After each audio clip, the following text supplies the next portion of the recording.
எனக்கு அன்பான கர்த்தருடைய பிள்ளைகளே, எல்லாரும் எப்படி இருக்கிறீங்க? சந்தோஷமா இருக்கிறீங்களா? ஏசப்பாவுடைய வருகைக்கு ஆயத்தமா இருக்கிறீங்களா? ஏசப்பாவுடைய வருகை எதிர்பார்த்துட்டு இருக்கிறீங்களா? உங்களுக்கான வார்த்தை தான் இது. நீங்க ரொம்ப ஜாக்கிரதையா இந்த வார்த்தையை கேளுங்க.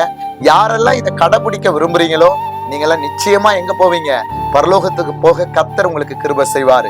எடுத்து வாசிங்க எரேமியா தீர்க்கதரிசன புத்தகம் 51வது அதிகாரம் 45வது வசனம். என் ஜனங்களே நீங்கள் அதின் நடுவிலிருந்து புறப்படுங்கள். கர்த்தருடைய கோபத்தின் உக்கிரத்துக்கு தப்பும்படி அவனவன் தன் ஆத்துமாவை ரட்சித்துக் கொள்ள கடவன். ஒரு காலத்துல பாவத்திலிருந்து மனம் திரும்பி ரட்சிக்கப்பட்டு இன்னைக்கு ஆலயத்துக்குள்ள இருக்கிறோம். இன்னைக்கு ஆலயத்துக்குள்ள இருந்தாலும் நம்முடைய பரிசுத்தத்தை காத்துக்கொள்ள போராட வேண்டிய நாட்கள் தான் இது.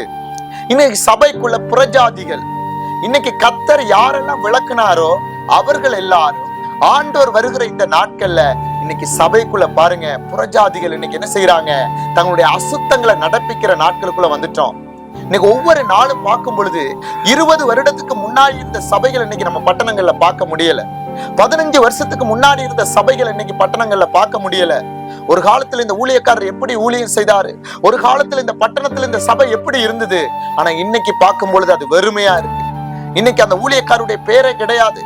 ஆரம்ப நாட்கள் அற்புத அடையாளங்கள் நடப்பித்த தேவ மனிதர்கள் எல்லாம் இன்றைக்கு தடுமாறி போற காலத்துக்குள்ளதான் நாங்களும் நிக்கிறோம். இன்னைக்கு நம்ம ஆத்துமாக்களை ரட்சித்துக் கொள்ள ஓடணும். தன் ஆத்துமாக்களை நல்லா கவனிச்சு கொள்ளுங்க. இன்னைக்கு எல்லா சபைகளையும் நம்பி நீங்க உங்க ஆத்துமாக்களை கெடுத்துற கூடாது. எல்லா மேய்ப்பர்களையும் நம்ப கூடாது. ஆவியானவரால நடத்துற மேய்ப்பர்களை எப்படி கண்டுபிடிக்கிறதுனா, நீங்க தேவனோட இருந்தா தான் முடியும். அதான் ஒரு அழகா சொல்றாரு, கர்த்தருடைய உக்கிர கோபத்துக்கு இன்றைக்கு ஆண்டவர் பாருங்க தன்னுடைய இரத்தத்தை கொடுத்து, வில்லை பாருங்க மதிப்பில்லாத அவருடைய இரத்தத்தை கொடுத்து சம்பாதித்த அந்த சபைய இன்னைக்கு சத்ருவானவன் கெடுத்து போடுறான். இன்னைக்கு சபைக்குள்ள புறஜாதிகளுடைய பாருங்க ஒவ்வொரு காரியத்தை நம்ம பார்க்கிறோம். புறஜாதிகளுடைய வழிபாடுகளையும் கொஞ்சம் கொஞ்சமா இன்னைக்கு பரிசுத்த பாருங்க ஆவியானவர் அசைவாடுகிற சபைக்குள்ள கொண்டு வர்றதுக்கு நம்ம இடம் கொடுக்கறதுக்கு காரணமாகிறோம். இன்னைக்கு ரொம்ப எச்சரிக்கை. நீங்க பாருங்க, என் ஜனங்களே நீங்கள் அதின் நடுவில் இருந்து என்ன செய்யுங்க? பாருங்க, புறப்படுங்கள். எதுல? அசுத்தமான காரியங்கள்ல இருந்து. அதான் புலம்பலுக்கு எழுதின புத்தகம் 1வது அதிகாரம் 10வது வசனம் என்ன சொல்லுது பாருங்க. அவளுடைய இன்பமான எல்லாவற்றின் மேலும், நல்லா கவனிங்க, அவளுடைய இன்பமானன்னா தேவனுடைய ஆலயத்தை குறித்து அங்க சொல்றாரு பாருங்க. எல்லாவற்றின் மேலும் சத்துரு தன் கையை நீட்டினான். உம்முடைய சபையிலே வரலாகாது என்று, நல்லா கவனிங்க, வரக்கூடாது என்று சொல்லி தேவரீர் விளக்கிய புறஜாதியார் உமது பரிசுத்த ஸ்தலத்துக்குள் பிரவேசித்ததை கண்டாள். அப்படின்னா தேவனுடைய ஆலயத்துக்குன்னு ஒரு வரமுறை இருக்கு. தேவனுடைய சமூகத்துக்குன்னு ஒரு வரமுறை இருக்கு. பரிசுத்த பலிபீடத்துல நிற்கிறதுக்கு ஒரு தகுதி இருக்கு. இன்றைய நாட்கள் அதை பார்க்கவே முடியல. ஆனா இன்னைக்கு நம்ம சொல்றோம், ஆத்துமாக்களை அறுவடை செய்யறது நல்லது. ஆனா புறஜாதிகள் என்றைக்கு உங்களுடைய ஆலயத்துக்குள்ள வந்து அவங்களுடைய இச்சையான காரியங்களை செய்ய நீங்க இடம் கொடுக்குறீங்களோ, அன்னைக்கே கர்த்தருடைய மகிமை உங்க ஆலயத்தை விட்டு என்ன செஞ்சிருச்சு? விலகி போயிருச்சு. அம்மா, ஆசரிப்பு கூடாரத்துக்குள்ள போறதுக்குன்னு ஒரு தகுதி இருக்கு. மோசேக்கு பாருங்க கர்த்தர் சொல்றது மாத்திரமல்ல, ஆரோனுக்கு சொல்றாரு, இஸ்ரவேல் புத்திரருக்கு சொல்றாரு.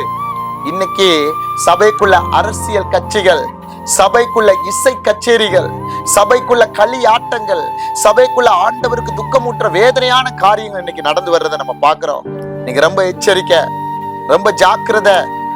எனக்கு அன்பான தேவனுடைய பிள்ளையே, ஆவியானவர் சபைகளுக்கு சொல்றத காதுள்ளவன் எவனோ அவன் கேட்க கடவான். உன்னுடைய ஆத்துமாவை ரட்சித்துக் கொள்ள காத்துக்கொள்ள நீ புறப்படு.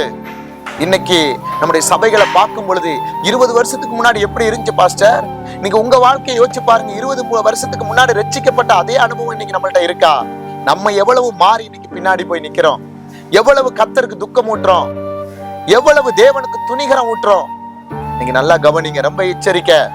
இந்த வார்த்தைகளை படிக்கும் பொழுதுதான் ஏசாயா தீர்க்கதரிசன புத்தகம் 52:11 சொல்றாரு, கர்த்தருடைய பாத்திரத்தை சுமக்கிறவர்களை ஓட சொல்றாரு.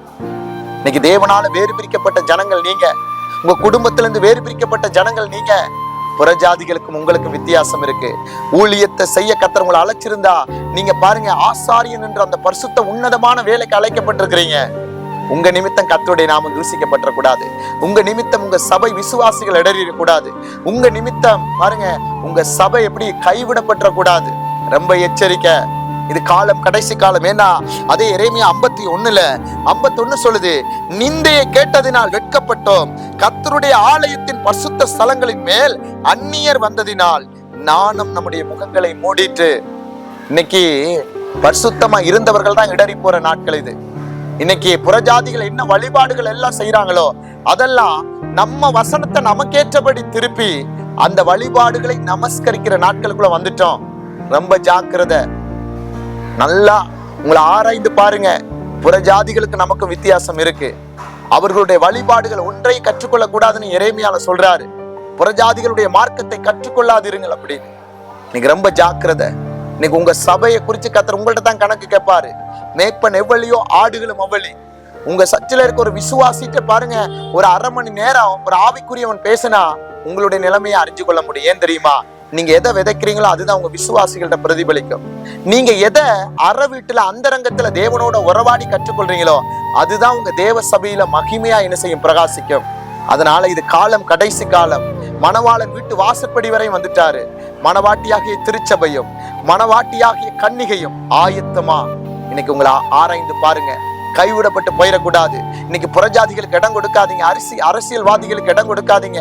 ஓட்டு கேட்டு அலையாதீங்க. இன்னைக்கு சபைகள்ல பார்த்தா அந்த கட்சிக்கு ஓட்டு போடுங்க, இந்த கட்சிக்கு ஓட்டு போடுங்க, அதெல்லாம் ரெக்கமெண்ட் பண்ணாதீங்க.